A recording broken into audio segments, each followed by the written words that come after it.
பாடி வந்து பேரண்ட்ஸ் உங்களுக்கு வேணும், குடும்பத்துக்கு பாடி வேணும். என்னது காரணத்தெல்லாம் இறந்தாங்க நீங்கள் ஃபைல் பண்ணீங்கிறது ரிப்போர்ட் வேணும். இது ரெண்டு நம்ம ஏதோ ஒன்றையுமே வந்து நடக்காது நடந்த மாதிரி கொடுக்க முடியாது, நடந்தது தப்பாவும் கொடுக்க முடியாது. வார்த்தை பூர்வமாக எதுவுமே சொல்லலாம் சார், வார்த்தை பூர்வமாக நம்ம சொல்லிடலாம். இப்படி எல்லாமே எப்படி தெரியுங்களா, ப்ராப்பராக நடக்கல. வீட்டுக்காரங்களுக்கு சகோதரத்தில் பாடியை போஸ்ட்மார்ட்டம் பண்ணாங்கிறாங்க, அந்த பாடியை கொண்டாந்து ஊர் மிச்சத்தில் ஏன் சார் இப்படி அவசர அவசரமாக செய்ய வேண்டிய காரணம் என்ன சார்? எதுக்காக அவ்வளோ அவசரப்படுறாங்க?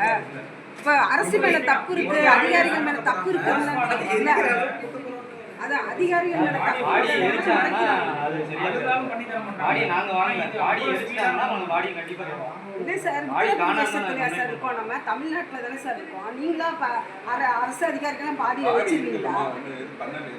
இல்லை மிரட்டுறாங்களா?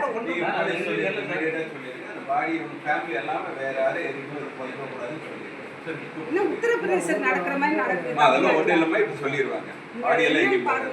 நாங்க இதெல்லாம் நீங்க அங்கேயே செய்யுங்க சார். நாங்க எல்லாத்தையும் செட்டப் இங்க வரணும். என்ன சார் இதுக்கு வந்து நீங்க உங்க சைடுல இருந்து என்ன சொல்றீங்களோ சொல்லுங்க. அந்த சைன் போர்டு யார் வேணும் அதை கண்டுபிடிங்க. இப்போ நீங்க சார் கொடுத்தது உங்களோட தவறு சார். கொடுத்து அதுக்கான எங்களுக்கு பதில் சொல்லுங்க. அதுக்கப்புறம் நாங்க என்ன அடுத்த ப்ராசஸ் என்ன இல்ல சார், அதிகாரிங்க அங்க சரியா இருந்தா சைடுல வந்து ஒரு ஃபால்ட் நடந்துருச்சு. அதனால என்ன நம்ம அத மறைக்கிறதுக்கு என்னென்ன செய்யணும் எல்லாம் செய்றாங்க. ஆமா, நாங்க வந்திருக்கோம். கீழ யார் தப்புனா நீங்களே கண்டுபிடிங்க அரசு சார். அதிகாரிங்க அங்க சரியா இருந்தா நாங்க ஏன் சார் இங்க கலெக்டர் ஆபீஸ் ஓடி வரோம் சொல்லுங்க? கீழ் மட்டத்துல அதிகாரிங்க சரியா இருந்தா நாங்க ஏன் மேல் மட்டத்துக்கு நாங்க நாம் தமிழர் கட்சியில இருக்கோம் சார். நாங்க அவர் வந்து அதுல வந்து நாங்க கீழ் மட்டத்துல சார் யாரே தெரியல. அவங்க பேரண்ட்ஸ் தான் கேளுங்க. அவங்க அவர் வந்து யார் யாருன்னே தெரியாதுங்க. எனக்கு நிறைய பேர் இருக்கிறாங்க, அதுல எந்த யாருமே கண்டுபிடிக்க முடியல. போலீஸ்ல நீங்க ஒரு அவர் மேல இருக்கு யார் சொந்தக்காரங்க எல்லாம் இப்படி வாங்குறாரு. இதுக்கு நேத்து வந்து சொன்னாங்க இது பண்ணிருப்பாங்க, இன்ஃபர்மேஷன் போலீஸ் கொடுப்பாங்க. எனக்கு அந்த ஸ்டேஷன் வந்து யாரோ தான் நம்ம டிவி சொல்லி அவங்க வந்து கட்டாயம் போட்டு வந்தாங்க. நேத்து நான் சம்பவத்துக்கு இன்ஃபர்மேஷன் நேத்து நான் சொல்றேன் சார். நான் வந்து சார் பாடி 5 மணிக்கு வருது சார். ஒன் டைம்ல எப்படி சார் பாடி வருது? 5 மணிக்கு பாடி வருது. இல்லை சார், நேற்று வந்து வாக்கில் பேசணும் சொன்னாங்க. விஷம் மரம் சொல்லி ரிப்போர்ட் பண்ணுறாங்க. எனக்கு பாடி வாங்கினீங்களா இல்லை நான் போய் டாக்டரில் பற்றி ஏதாச்சும் போட்டு எடுத்து போகணும் எழுந்து போயிட்டோமா? எனக்கு வந்து நீங்கள் இந்த இடத்துல இருக்கக்கூடாது இல்லைங்களா? நீங்கள் பாடி வாங்கிட்டு கிளம்புனா கிளம்புங்க, எதாவது வாங்க போயிருந்தாங்க ரொம்ப கஷ்டம் சார். அது வந்து நேற்று நான் தெளிவாக சொல்கிறேன் சார். நான் இது மாதிரி இங்கே இருக்கேன், நாளைக்கு நான் வந்துடுறேன், நான் வந்துட்டு நான் பார்த்துக்கிறேன், இது வந்தாலும் ஒன்றும் பிரச்சனை இல்லை, ஹாஸ்பிட்டல்லே இருக்கட்டும், வாங்காதீங்கன்னு ஊர்ல பாடி வாங்கிட்டு வந்து மிரட்டுறாங்க சார்.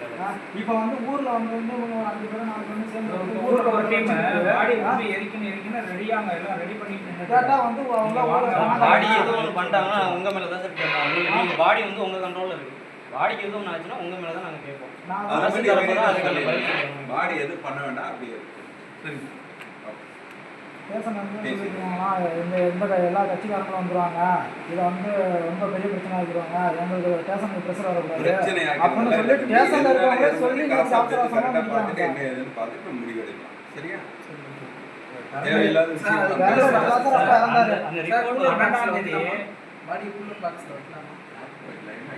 அது அவங்களோட அதை பார்த்துக்குவாங்க. அதை பற்றி நம்ம கவலைப்படாது.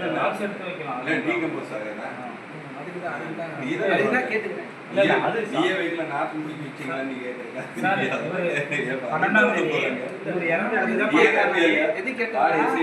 நீங்க இறந்த இடத்துல 12ஆம் தேதி லைன் அத்து அது எரிஞ்சு ஒரு காடெல்லாம் எரிஞ்சிருக்கு. அதுக்கான கம்ப்ளைண்ட் எல்லாம் கொடுத்துருக்காங்க. இபி மேல ஃபுல்லா கம்ப்ளைண்ட் இருக்கு. வீடியோ எல்லாம் பண்ணாது. இபி என்ன பண்ணி அவசியம் இல்லாத